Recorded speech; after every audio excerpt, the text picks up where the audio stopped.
se trouve. Invoquez-les tandis qu'il est prêt. Il faut que ceux qui s'approchent de l'Éternel croient qu'il existe et qu'il est le rémunérateur de ceux qui le cherchent. Alléluia. Ainsi dit la parole de l'Éternel. Shalom, shalom, peuple de Dieu, que le Seigneur vous bénisse. Alléluia. Nous sommes déjà dans sa présence, bien-aimé dans le Seigneur. Réveille-toi là où tu es. Réveille-toi là où tu es. Nous sommes déjà dans sa présence. Alléluia, alléluia. Nous sommes là pour invoquer le Très-Haut, le Seigneur de Seigneurs.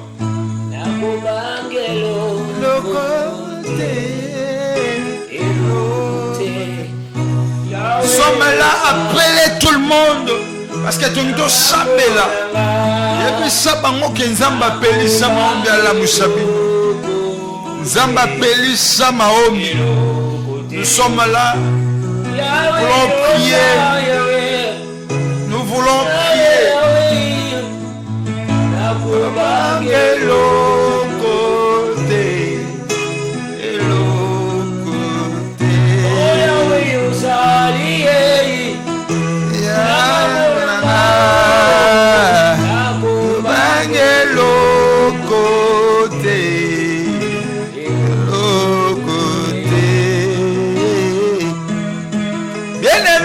Seigneur, la moussa maman, la moussa papa.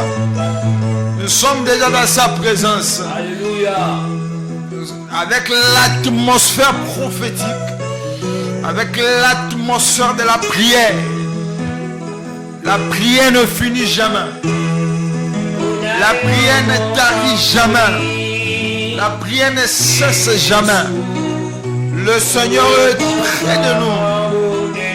Azoyo kabiso Yesu tombola kamokwei Kombola yo Ele kinyoso Yesu Mona yo mokamboli Yesu Oyo kaka mango delinanga Yesu, tombola kamo kwei, tombola yo, le kinyo soma ya Yesu, Yesu, tombola yo mokangoli, Yesu, tombola kamo kwei, Yesu.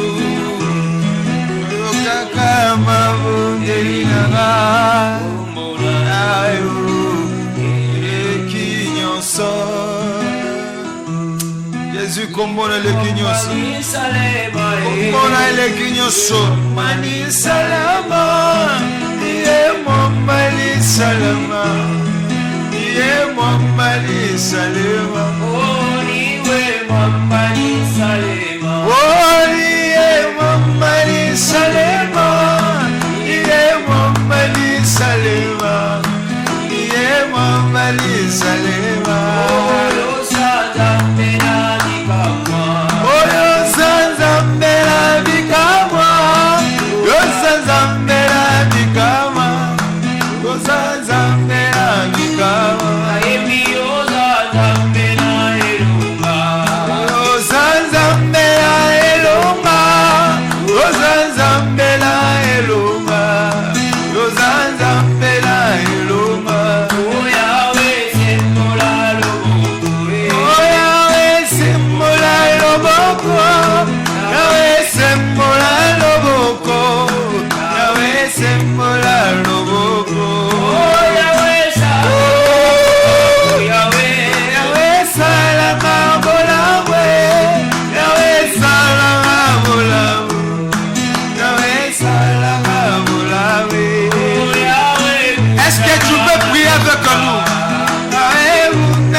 nasengi okopesa soki nasengi okopesa naye sengi okopesa soki naluki nakomona emagi alamu nakomona soki naluki nakomona soki naluki nakomona ye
Yesu elo. Yesu aza elomba libota. Yesu aza elembo libota na yo. Alléluia. Yesu aza elombe ya libota na yo. Yes. Elombe ya vie na yo. Amen. Elombe ya mokili oyo. Amen. Le plus puissant, le plus beau entre 10 000. Alléluia. La rose de Saron. Yes. L'agneau immolé. Alléluia. Emmanuel Rapha. Yes. Emmanuel éternel des armées. Alléluia. Le Dieu parmi nous. Alléluia. Le grand soleil. Alléluia. Le soleil de la justice. Alléluia. Atele manabutua lelo. Yes. Pour l'andegomo azolande mission Pelisa Maomi. Alléluia. Nous sommes déjà activés, bien-aimés dans le Seigneur. C'était juste pour vous informer que nous sommes déjà là. Amen. Pour prier, Amen. pour invoquer Elomé, Alléluia. pour invoquer celui qui donne la vie, Alléluia. pour invoquer celui qui combat pour nous, Yes. pour invoquer celui qui nous donne la vie éternelle, pour invoquer celui qui pardonne nos péchés, Amen. pour invoquer celui qui change nos lamentations à l'allégresse, pour invoquer celui qui change nos douleurs à la force. Jésus-Christ de Nazareth, Jésus-Christ le crucifié et le ressuscité. Il est à la droite du Père aujourd'hui. Il intercède pour nous. Yes. Oui, bien aimé, c'était votre humble serviteur Joseph Kanyam, le présentateur de l'émission Pelissama. Pélissant. Dans vos communes, Yes. dans vos maisons, nous sommes là. Amen. Vous avez qu'à prendre la moussaille déjà, parce que tu as 2024 Mahomi Maombi nde maombi. et changer le lingue au travail. Amen. Ndeye soit changer ma vie ma bota, ndeye peut toujours changer le lingue émission. Gloire à Dieu. L'émission a besoin de 3 rubriques. Première rubrique est la salutation prophétique. Bah tu ne sois pas landa biso ba yebi salutation prophétique. Amen. Le long a une déclaration prophétique. Yes. Le vendredi na un message prophétique pour na mutu nyonso. Amen. Na biki na uti ngomba pour na sœur moko pour na frère moko. Amen. Batini ngaka na déclarer maloba liko na yo. Gloire. Basakola Yes. baloba liko na yo. Maintenant activer parole prophétique baloba liko na yo. Amen. Maintenant activer ba parole prophétique ba déclarer liko na yo. Maintenant activer les sakolio baloba de ta naissance na vie na yo. Amen. Basakola baloba liko na yo. Ngala ngina activer ngo ekota en vigueur. Ngina déclarer ekota e ba no samisala. Amen. Au moins na fruit à prophétie, au moins l'accomplissement à la parole prophétique. C'est ça la salutation prophétique. Ba numéro ezawala, nous sommes en direct. Nous sommes en direct. Ba numéro ya ngwana au commis au bengi, si on peut sa requête de prière au benwana, au limite déclarer likolo na yo parce que 40 jours on a tout ça là. Et ça pour déclarer le roi mutumoko. Na proclamer liberté à mutumoko. Parce que Christ nous a dit, c'est pour la liberté que Christ nous a affranchis. Amen. Christ nous a affranchis pour être dans la liberté.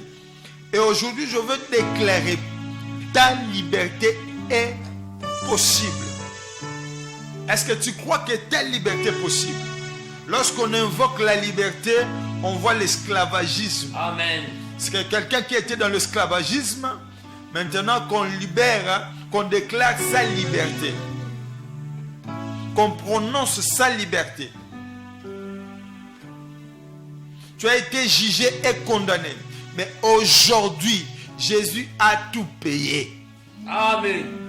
Mutumoko déjà koti. Allo bien mo bengi biswap komonani.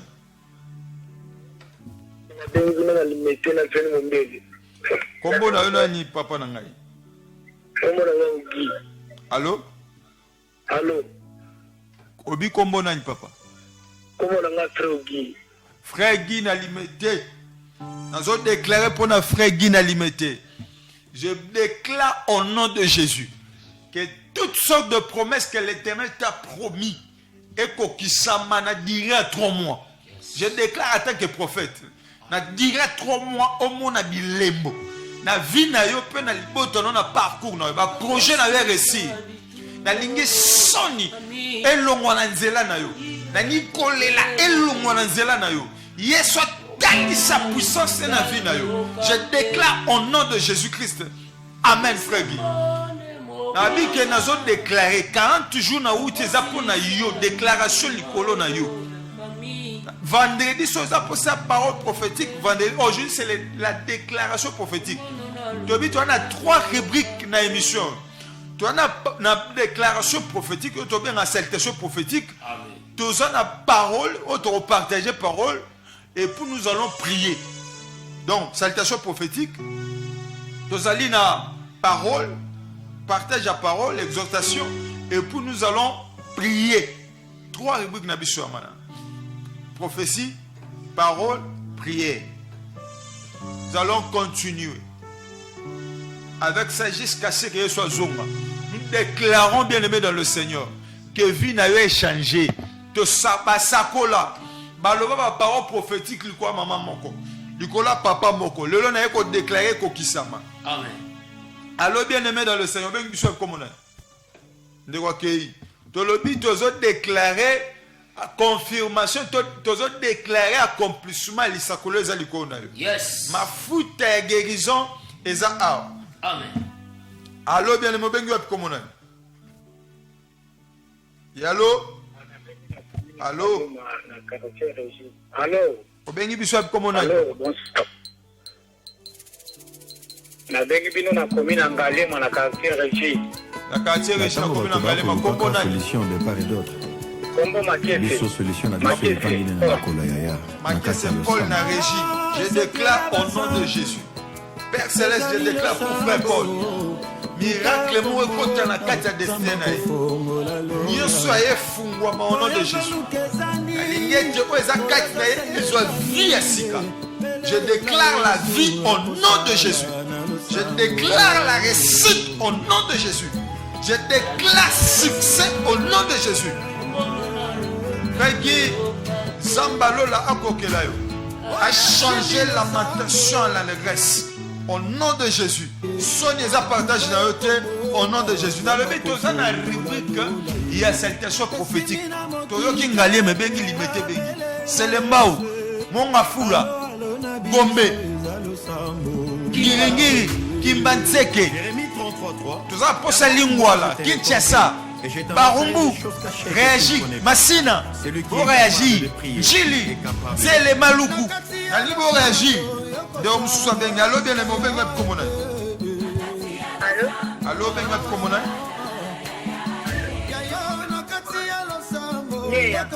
Léo bengi biso mama Léa.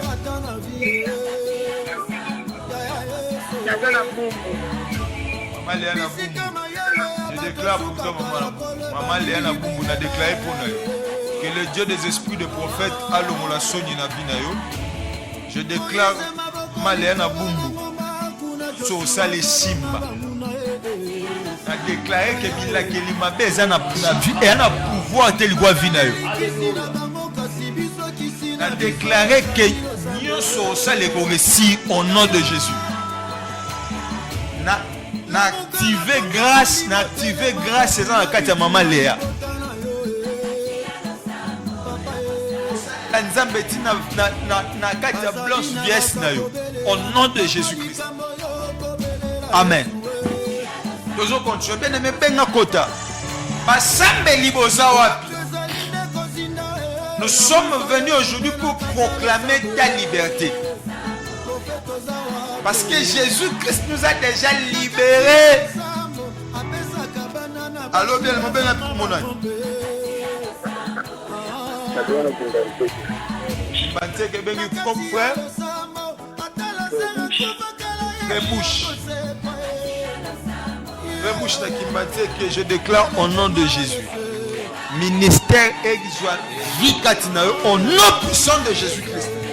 Tout ce que tu entreprendras est réussi au nom de Jésus. Rebouche 2024, 2025 saison nayo. La ligne pour prospérer à tous égards, qu'on prospère l'état de ton âme. Au nom puissant de Jésus, je déclare en tant que prophète. Na fongo liba kadena se kangama epona yo succès kota. Amen. De omutu sa koti. Allo bien aimé, welisa déclaration prophétique. Et allô? Komina Kalamu kombo nani? Gigi na Kalamu, je déclare pour na papa Gigi na Kalamu que l'onction prophétique, onction miracle, onction impacté frère Guigui Nakalam. Je déclare au nom puissant de Jésus. Ma camonio sur salle RSI. A déclaré au nom puissant de Jésus-Christ de Nazareth. Je déclare et je décrète une nouvelle saison dans ta vie. Ta saison est bonne. Na fongoli ba horizon nyonso, fongoli ba porte nyonso. Comme Jésus-Christ déjà a déclaré ta liberté, aujourd'hui je la confirme au nom puissant de Jésus-Christ. Amen.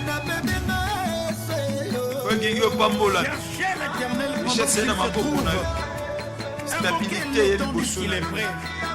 Nous sommes sala Zambazana. Nous avons déclaré quand en ligne, quand on déclaré plutôt que l'étape nous soutenons. Les gens ont salutation, tu peux s'en emboter. Tu peux s'en emboter. Émission Pélissa na ba commune. Émission Pélissa na ba quartier. Émission Pélissa maombi na mabota. Les émissions mabota. Les gens qu'on réveille vie de prière à mabota. Parce que notre Dieu c'est un Dieu de famille. C'est un Dieu de famille. Écoutez, Dieu a permis à Jacob de déclarer dans 12 bananaïs. Abandon de déclarer le quoi c'est-à-dire à verser onction, portion à chacun de ses enfants. Allô, bien, allô?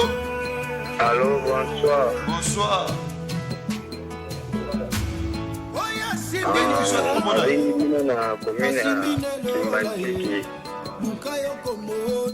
Comment on a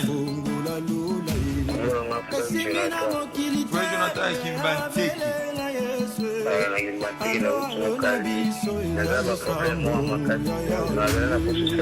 Jérémie 33, invoque-moi, je te Je prie pour frère Jonathan Kimbanteki na route. Celui qui est Je déclare capable de toutes prier, les déclarations prophétiques. Nous avons déclaré pour la situation sur frère Jonathan. Problème soit traversé. Au nom de Jésus-Christ. Zambatele mananzela na yo. Afongola nyonso kangama na nzela na yo. Au nom puissant de Jésus, que la grâce de Dieu est surabondante dans ta vie. Je sais que Jésus-Christ est venu avec la grâce et la vérité. Je déclare dans la vérité que la grâce de Dieu t'accompagne. Nyonso kangama na mabone fungwa. Si ça va pas considérer frère Jonathan, je déclare au nom de Jésus. Amen. Témoigne. Oko témoigner et la foi longo la doute. Tia Yesu na makambo sala. Yes. Crois que mambo sala eko eza bongo. Yesu aza na sima na yango. Frère Jonathan. D'ailleurs, je vois où tu es un prophète. Déclare sur ta vie. Ça l'a pris la déclaration pour la vie. Oh, le bas et moi. Tout ce que tu dois continuer bien aimé dans le Seigneur. Na moni mutusu a commis à coma. Apesi kombote. Apesi kombote Nzambe a pambola yo ndeko apesi kombote osuki na 583. Nzambe a pambola yo akokela yo bisika ozali. Tozo continuer. Rubrique na biso salutation prophétique na Bible les journée de déclaration. Alléluia. Je déclare sur une personne, sur une sœur, sur un frère, je déclare dans la vie d'une famille. Na wuti ngomba 40 jours, na ngina kabola portion na yo. Léo na yeko lobate, na yeko déclarer de l'iko la vie. Bien aimé dans le Seigneur. Tu as quelque chose en toi. C'est quand tu as déclaré l'icô na yo et fou-moi. Na pour toi le dos prier pour la déclaration. Na pas dans salutation pour déclarer quoi vie na yo. Makambo fou-moi. Liba le fou-moi. Moussa le fou-moi. Parce que Jésus a tout accompli. Jésus-Christ a tout accompli. Jésus-Christ a tout accompli. Écoutez-moi bien aimé dans le Seigneur.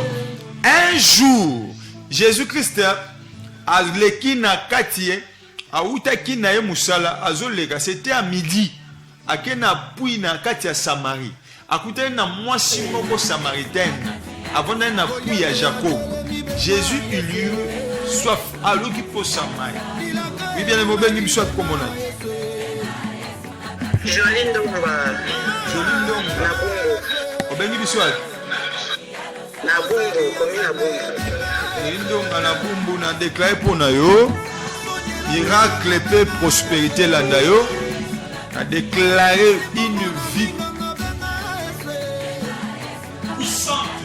Alléluia.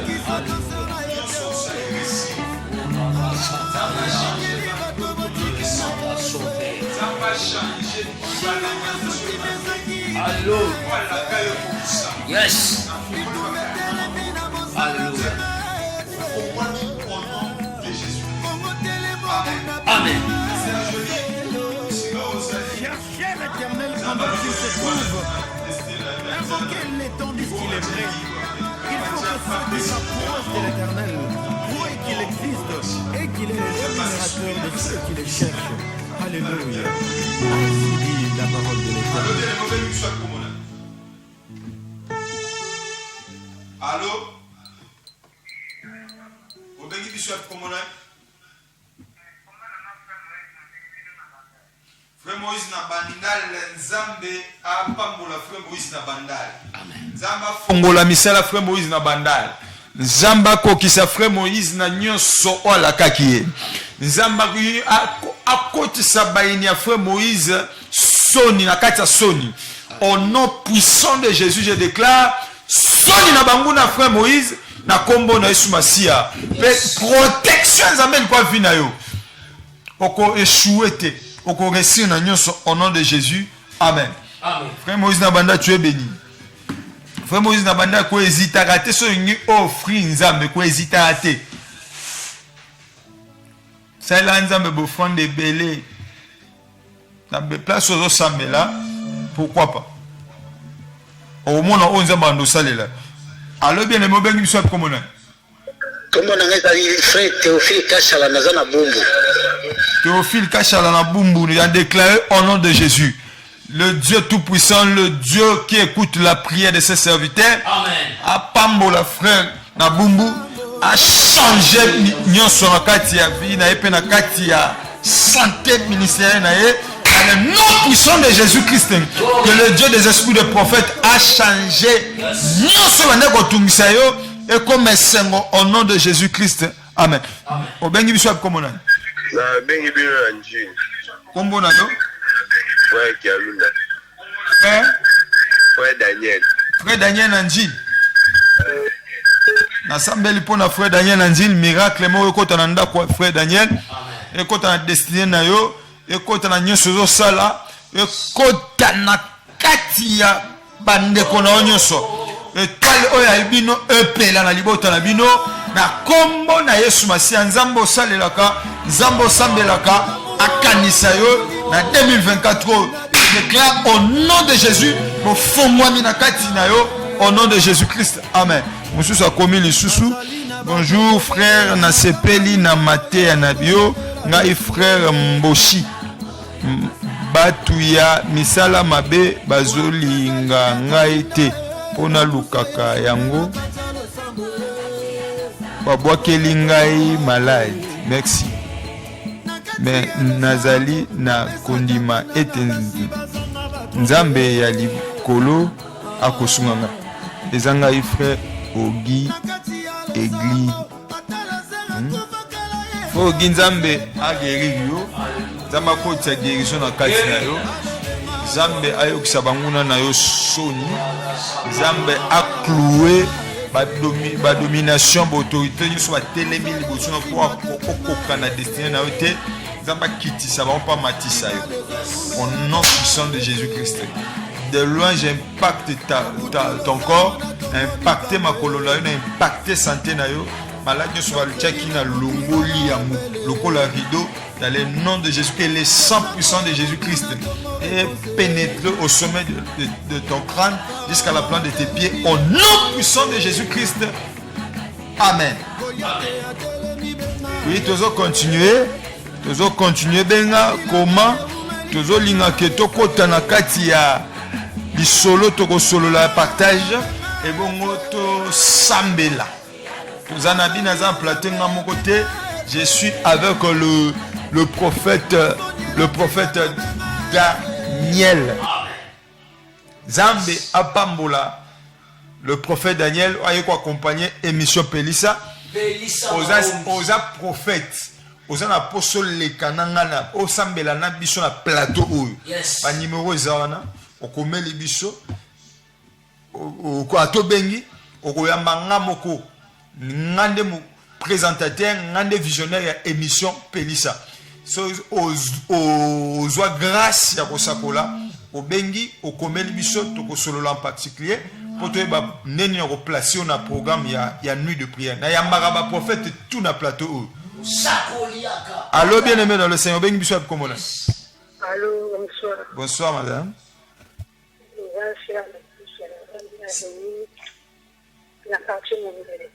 Vous voyez na quartier Mumbele, c'est Bibiche. Pardon? C'est Bibiche. Pierre Laetitia. Laetitia na Mumbele. Natango bato ba ko lukaka solution de part d'autre. Biso solution na biso evangile na kati ya losama. Je déclare Seigneur Jésus. Je déclare pour la sœur Bibiche. Seigneur Jésus, sœur Laetitia. Je déclare pour la sœur Laetitia. Seigneur, 40 jours j'étais à tes pieds. J'ai invoqué ton nom. Au lieu de ça, il y a quelqu'un qui a placé guérison Katinanga. On a posé là, à mon le beau Seigneur, tu as été seul à recevoir, à concevoir. Maintenant même, que l'ange qui donne de son enfant appelle Saïba. Je déclare et décrète au nom puissant de Jésus-Christ. Seulement c'est se formuler Katinaye. Je déclare la parole. Vie et Kota Katinaye à témoigner au nom puissant de Jésus-Christ. Je sais que tu es un Dieu de témoignage.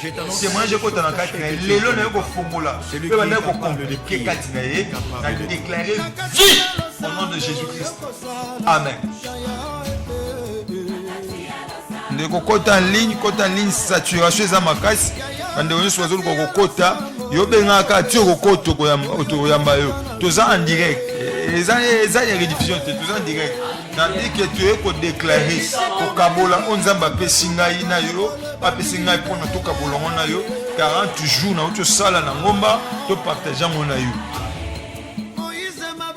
Je salue mon frère Timothée dans télé na zamba pambola yo tozaki na mangenye nzambe apambola yo nzambe apambola bino nyonso bozolanda émission Pelissa Maombi ba soutenir de loin de près que le Seigneur vous bénisse le frère Elise Kabamba nzambe apambola yo nzambe apambola frère Corleone Kabamba. Que le Seigneur vous bénisse. Kuna na Croatie, kuna na France. Que le Seigneur vous bénisse. Nzambe azana bisolongo. Bango za so batal biso direct na kati ya YouTube balandi biso. Na kati ya YouTube omona kaka émission ba communion so beti na YouTube omona biso mbala moko. Ati omoni yango ongolandela ba prière ba déclaration. Je vais kokoyoka ngo pe okozala bénéficier au nom de Jésus-Christ. Que le metto tozo kita ko chité tokene na rubrique mususu. Mais nous profiter de la rubrique qui a déclaration prophétique. Profitez. C'est gratuit. Je ne demande pas l'argent. C'est gratuit. Je déclare gratuitement. La ligne qui n'a impacté l'émission Pelissa.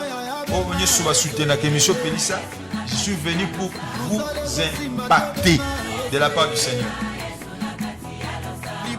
L'onction qui est sur moi est impactée peu. Aux hommes. Aux hommes sala, aux bonne santé, aux guérison, au monde le beau qu'on a la vie.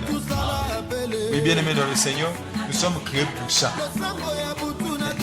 Nous sommes créés pour ça. L'émission Pelissa Maombi de vos maisons.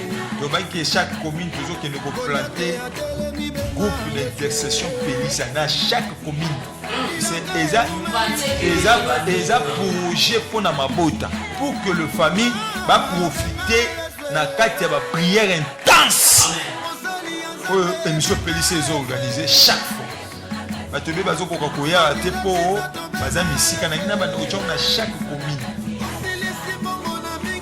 Na chon na chaque commune. Na zo tchali tuka ya le sambo na chaque commune. Famille moko permettre que si biso sika que tu tchali tuka prier.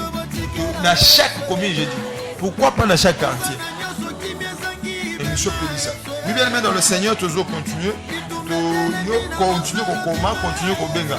Surtout quand on a la séance nous quand on a rubrique nous deuxième rubrique que ça partage la parole. Partage la parole en nos bien ça OK. En nos que le l'autre sur le sur beaucoup plus la proclamation de la liberté. Nous voulons proclamer notre liberté parce que Jean 8 ça dit que c'est pour la liberté que Christ nous a affranchis. Amen. Ça dit que kolo akangola kibiso na minyololo potos à la bonsomi.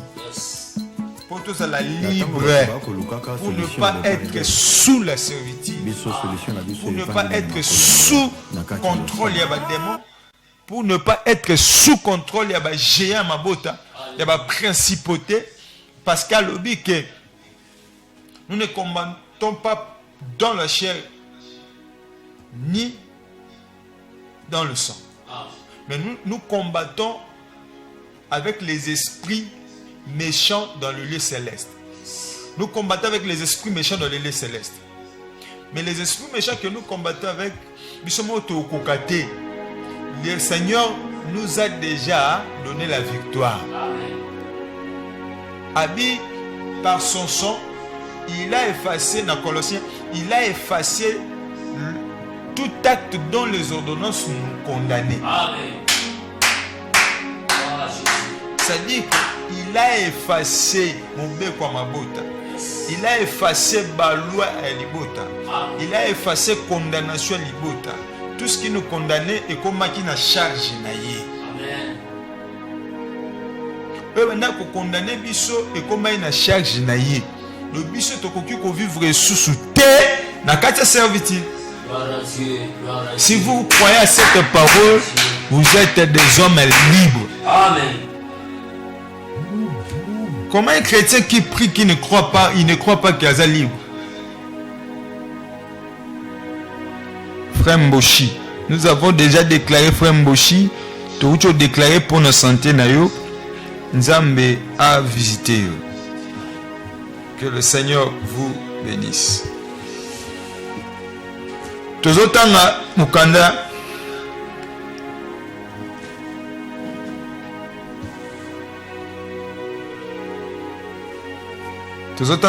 ya Lévitique, soit Lévitique 25.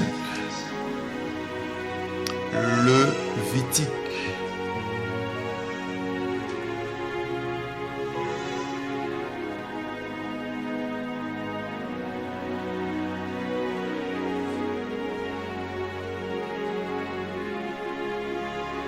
Écoutez ce que le Seigneur dit.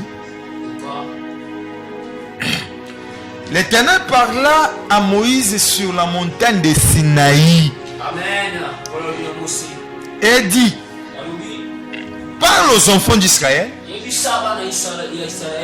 et tu leur diras: quand vous serez entrés dans le pays que je vous donne, la terre se reposera.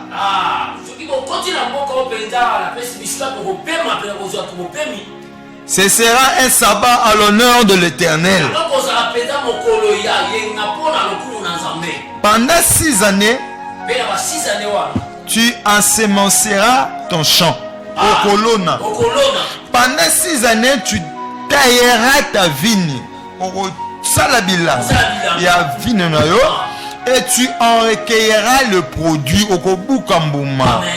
Mais la 7e année sera un sabbat, un temps de repos pour la terre, un sabbat à l'honneur de l'Éternel. Tu n'ensemenceras point ton champ et tu ne tailleras point ta vigne. Tu ne moissonneras point ce qui proviendra des grains tombés de ta moisson.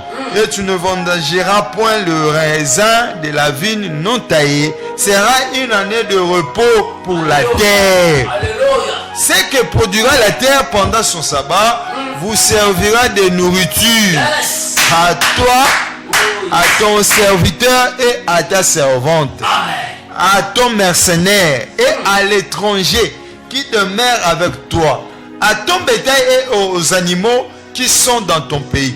Tout son produit servira de nourriture. Amen. Tu compteras 7 sabbats d'année, 7 fois cette année. Et les jours de 7 sabbats donnés feront 49 ans.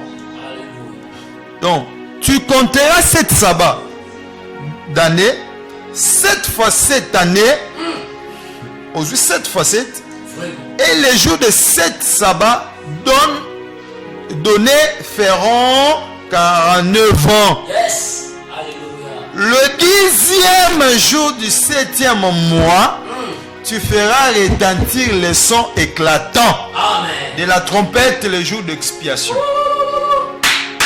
Vous sonnerez de la trompette dans tout votre pays Yes. et vous sanctifierez la 50e année. Amen. Vous publierez la liberté dans le pays. Amen. Vous publierez la liberté dans le pays pour tous ses habitants. Nabaki eza émission ya mabota. Eza émission ya mabota. Kota na révélation. Kota na révélation. Ce sera pour vous le jubilé. Chacun de vous retournera dans sa propriété. Yes. Alléluia. Et chacun de vous retournera dans sa famille. Amen. La 50e année sera pour vous le jubilé. Amen. Vous ne sèmerez point. Vous ne moissonnerez point.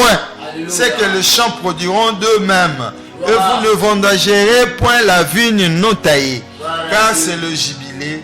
Vous le regarderez comme une chose simple. Vous mangerez les produits de vos champs Amen. dans cette année de jubilé. Alléluia. Chacun de vous retournera dans sa propriété. Oh yes.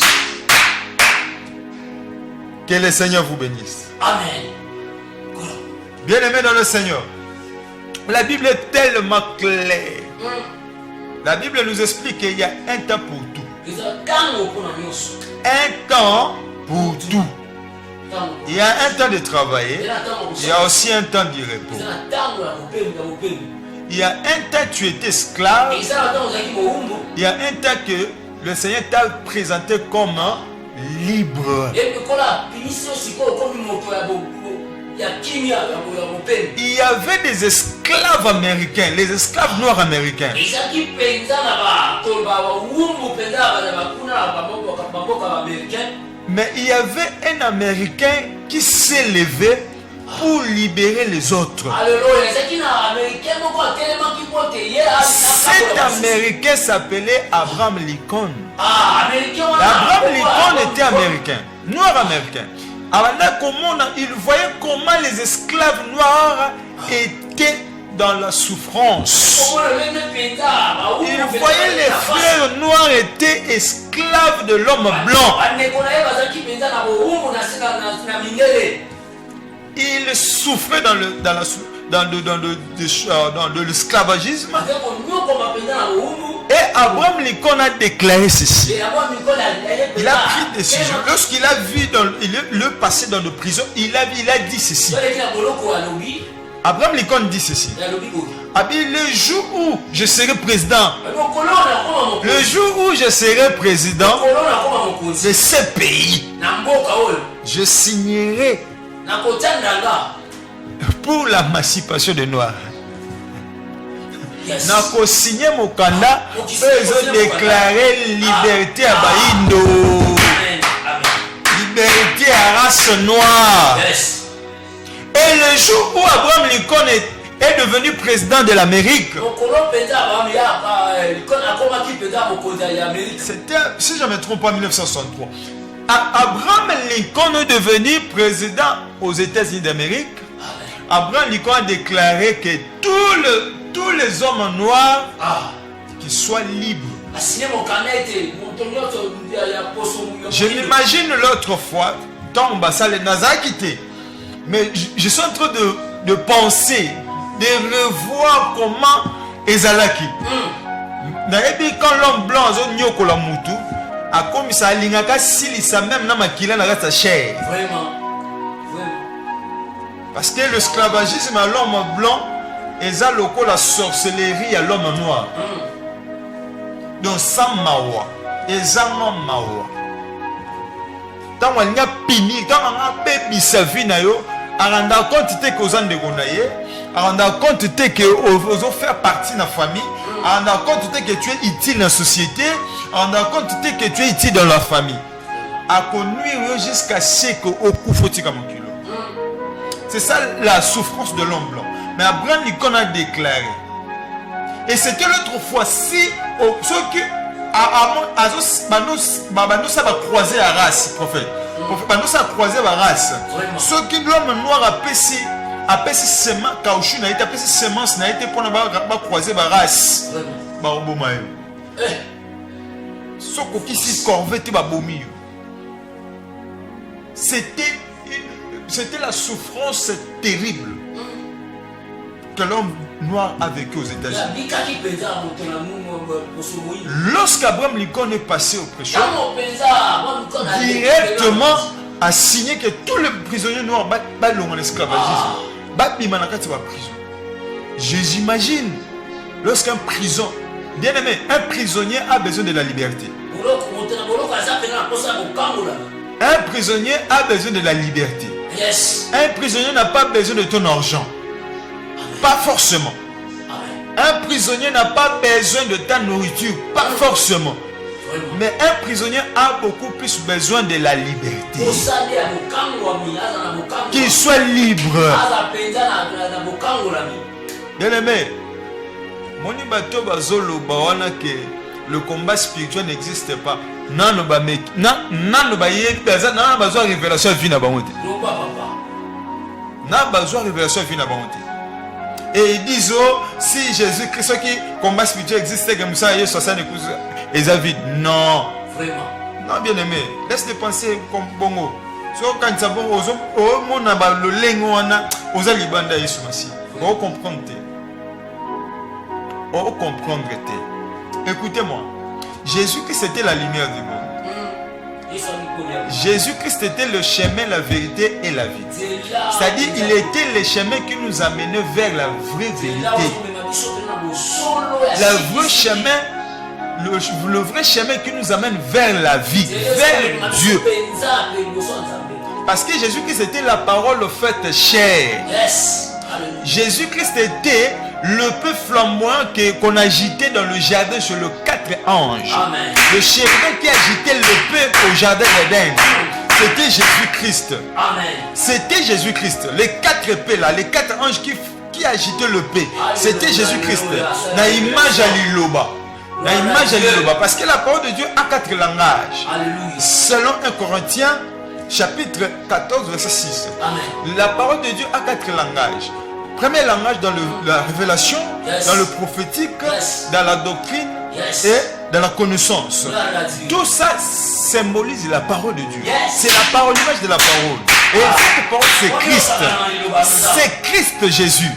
Donc, c'est-à-dire que le paix qui tuait hier, qui empêchait que Toko Taneden lobby dans le jardin, bien-aimé dans le Seigneur, c'est le même épée où il est qu'on ramenait Bishop conception d'Éden.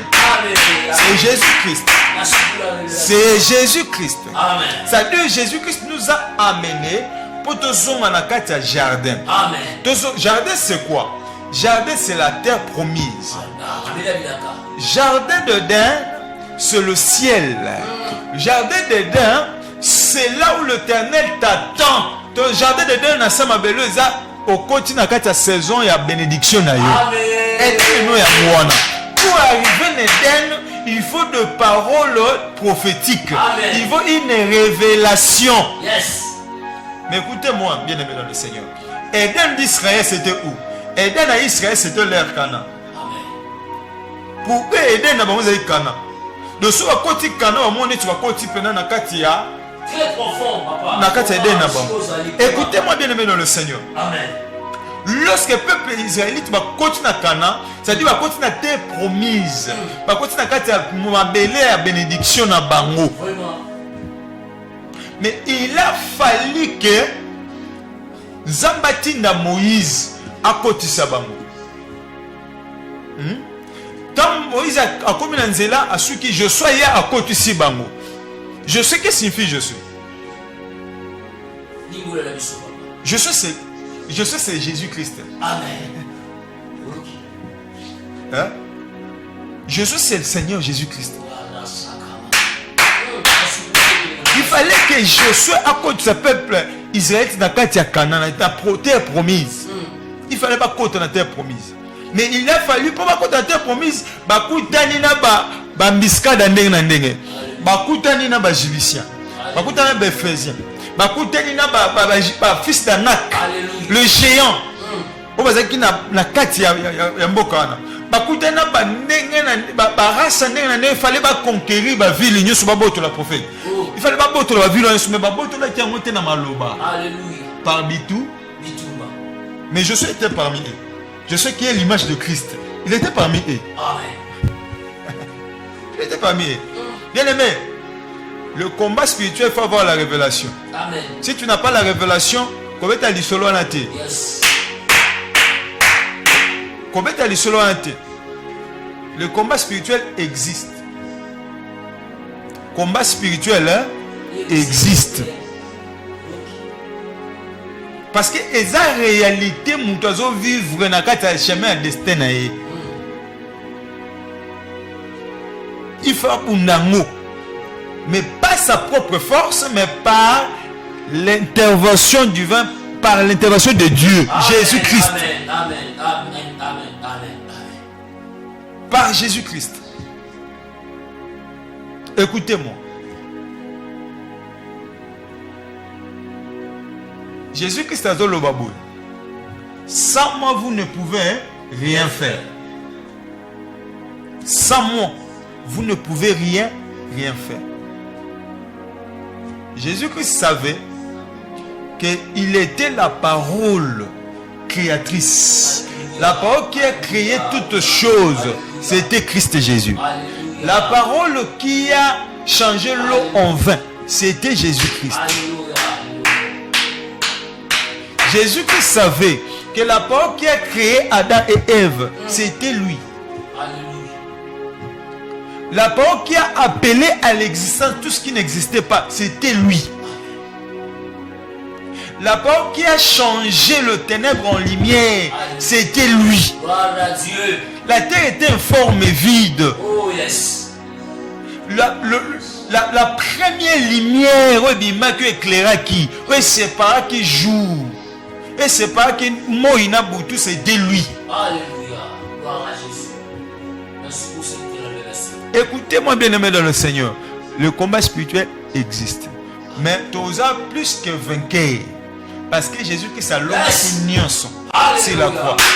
Donc pour dire quoi? Jésus-Christ aujourd'hui a un passeport na biso na banzela nyos tokoleka. Gloire à Jésus. Gloire à Dieu. Pour dire aujourd'hui, Jésus-Christ a un mot de passe na ba série nyonso. En réalité, il y a pour nous. Eh bien, en réalité, il y a pour nous Israël. Yo zingolo. Yo écoutez ce que Actes des Apôtres 2 dit, 38 à 42. Alors, lorsque Pierre prêchait le païen, alors, la promesse est pour vous, pour vos enfants et pour ceux qui sont au loin. Et pour ceux que le Seigneur l'appellera. Actes des Apôtres chapitre 2, le verset 38 à 42. Lorsque le païen, ils ont reçu le Saint-Esprit sans être baptisés. Pierre a dit que la promesse était pour eux, pour leurs enfants et pour ceux qui sont loin et pour ceux que le Seigneur appellera. Ça dit Nzambe sa tchaki déjà nyonso abongisa ki da nyonso pona ba oba ko yaka.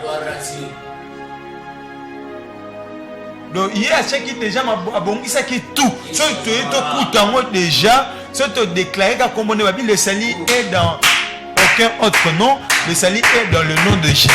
C'est-à-dire la délivrance est dans le nom de Jésus. Le nom qui sauve, c'est Jésus. Le nom qui délivre, c'est Jésus. Le nom qui change, c'est Jésus-Christ. Il s'est présenté. Alors, la Bible dit que enfant Jésus, une femme vierge sera enceinte, il enfantera. Cet enfant, on l'appellera Emmanuel, qui signifie Dieu parmi nous. La mission de Dieu, l'objectif de Dieu sur terre. Vous voyez bien, moi?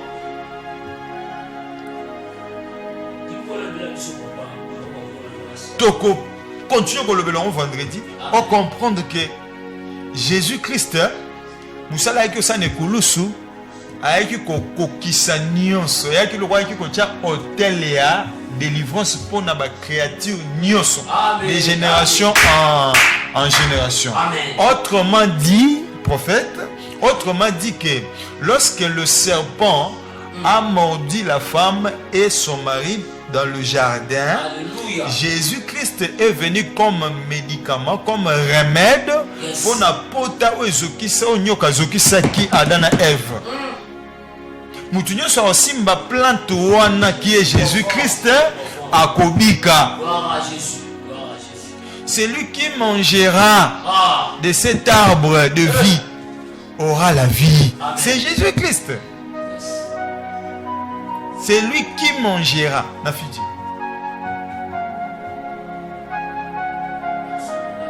Pour dire ceci, bien-aimé dans le Seigneur, que Moutonio soit koyaka na ba génération future. Atabiso to leki ba msuba yeso yesu na mizongelité. Ba oba zoyaka. Bitumba na bango nous aura solution na kombo yesu. Amen. Azalo quoi serveur central. M'expliquons ningeni.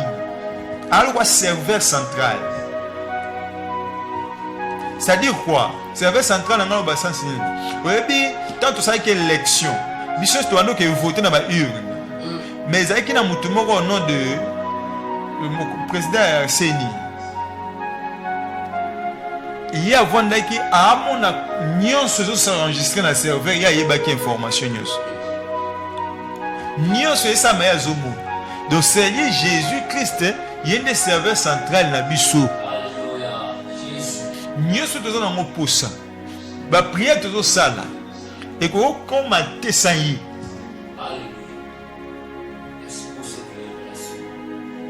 Le fait de proclamer liberté à Moutoumoko.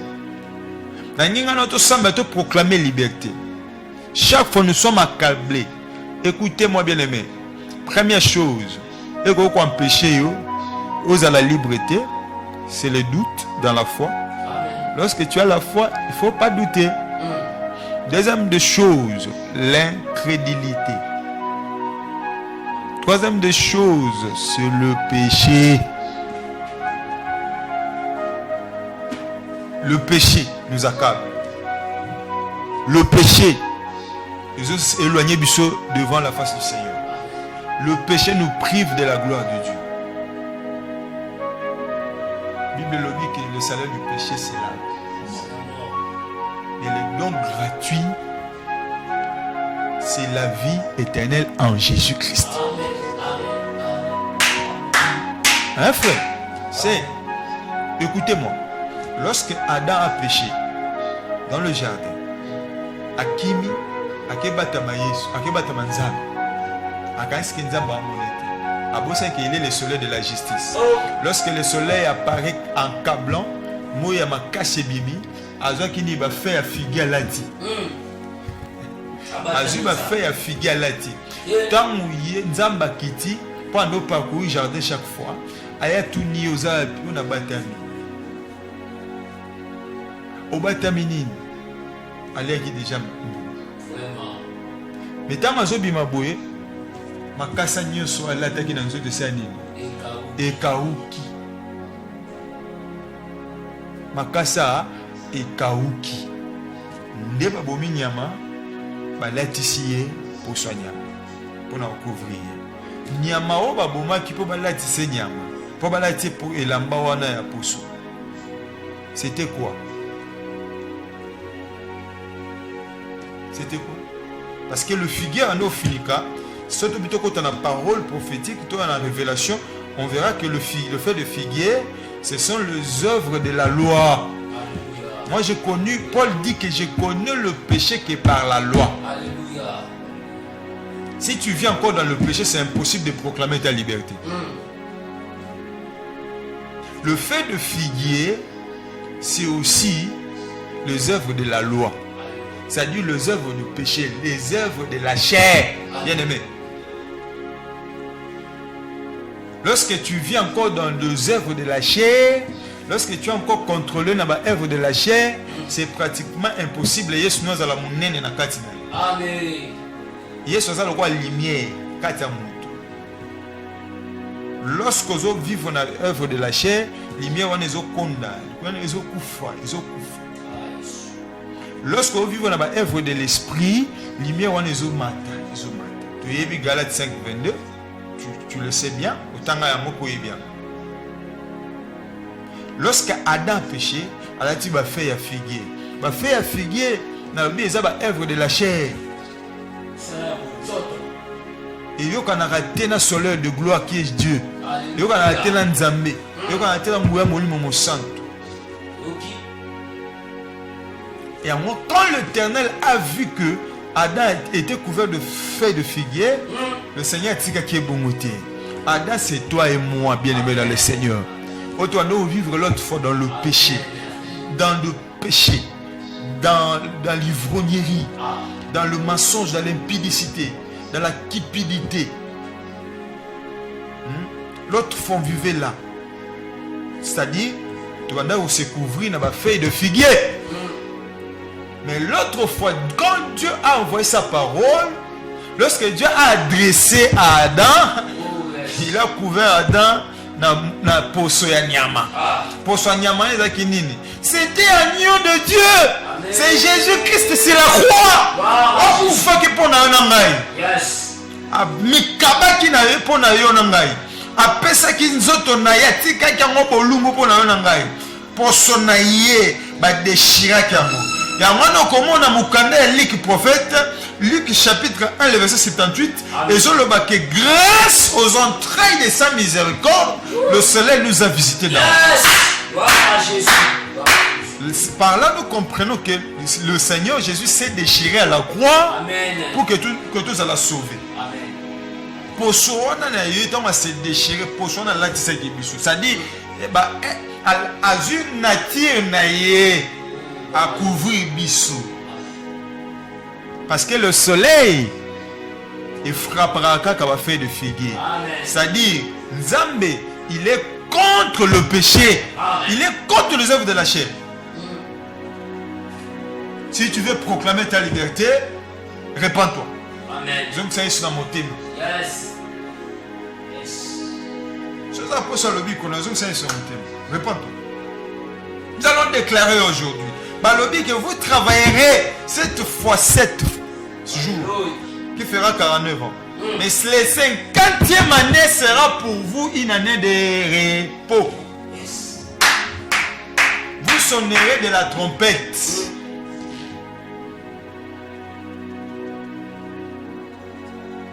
Bokoko t'a jubilé. Moutoua jibila keza moutoua za libre. Alléluia. Gloire à Jésus. Moutoua jibila quoi c'est pela kaza waza libre. Amen. Comment quand musanga ocha wa make up moza condamné. Ocha wa make up mais yo wana liba les yeux ate. Make up. Yo wana ekezongi. Mais yo wana servitude à libota. Condamné balakate. Oh balate. Ah je ok. Ok, bana poto. To sambela. Sambela nanga. Yes. Sambela nanga. T'habites de proclamer notre liberté aujourd'hui. Amen. Si c'est le péché, par le Saint-Esprit, péché ne l'ongwa. Zamba longla li sumukati no reconnaître. Si vous reconnaissez, c'est lui qui reconnaît et qui se répand. Amen. Obtiendra miséricorde. Tanga li sumuna kombo na senga pardon et panza. Pour que ozala libre totalement. Le mot est réclamé. Trône oza motema na yo, c'est un temple de l'Éternel. C'est un siège là où Dieu se repose. Amen. Donc c'est sur mon thème. Toujours quand tu as fait Daniel, prophète Daniel, dans une atmosphère, tu as ma déclaration. Tu as déclaré 5 déclarations et puis tu as 4 émissions. Tu as continué à prier, l'émission, non, tu as continué à prier. 5 déclarations, tu as continué à rubrique à prière. Le numéro est allé. Au béni biso après émission. Au commet libiso. Pourquoi pas? Aux suggestions. Au lieu de participer dans une émission, le prophète. Je parle de prophète parce qu'il y a une chose à caractéristique prophétique. Tu es un prophète. Ce que tu as comme on a grâce sur la carte espace yango. Espace yango. Il y a prier na biso. On a un service na yo. Au lieu de nzamba pelisa marombi impact ton émission. O lobela yango. Ya. Ok. Alléluia.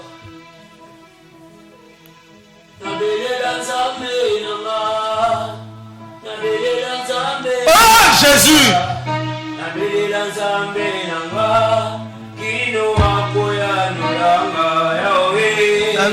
nzambe nanga, nabelela nzambe na mawa, nabelela nzambe nanga, kino akoya nolanga. Oh, nabelela nzambe nanga, nabelela nzambe nanga, nabelela nzambe nanga, kino akoya nolanga. Nabelela nzambe nanga, nabelela nzambe na mawa, nabelela nzambe nanga, kino akoya nolanga.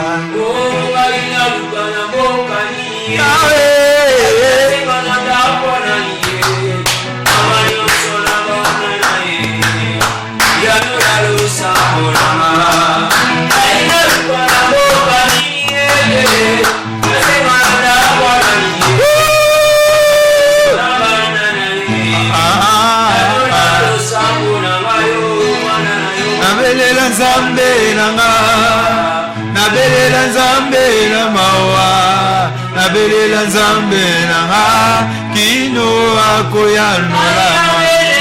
Oh nabelela nzambe nanga, nabelela nzambe na mawa, nabelela nzambe nanga, kino akoya nolanga.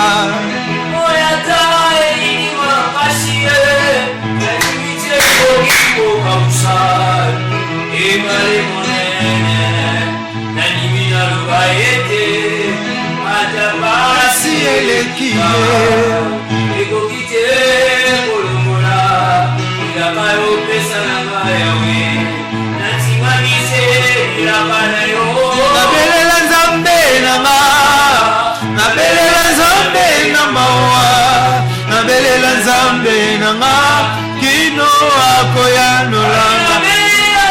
Nabelela nzambe nanga, nabelela nzambe na mawa, nabelela nzambe nanga, kino akoya nolanga.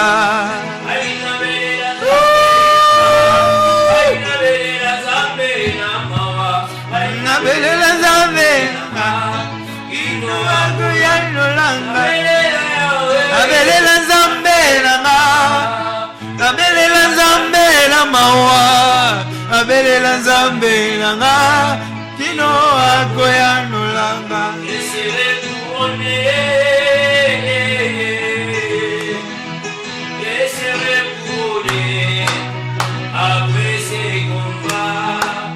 Je serai couronné,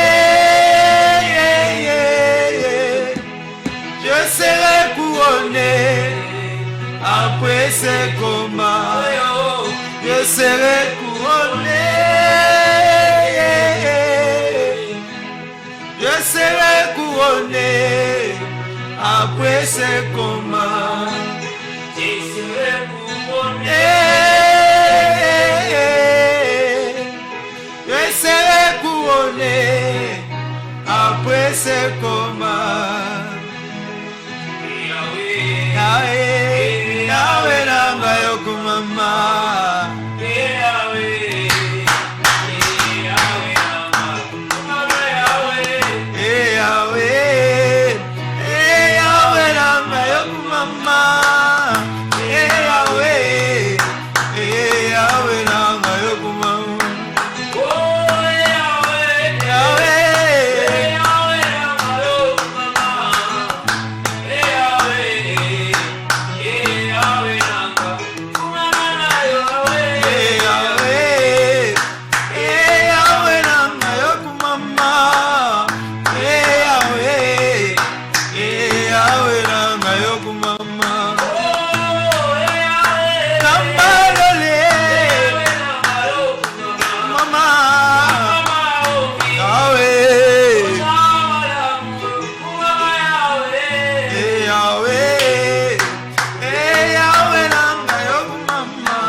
ya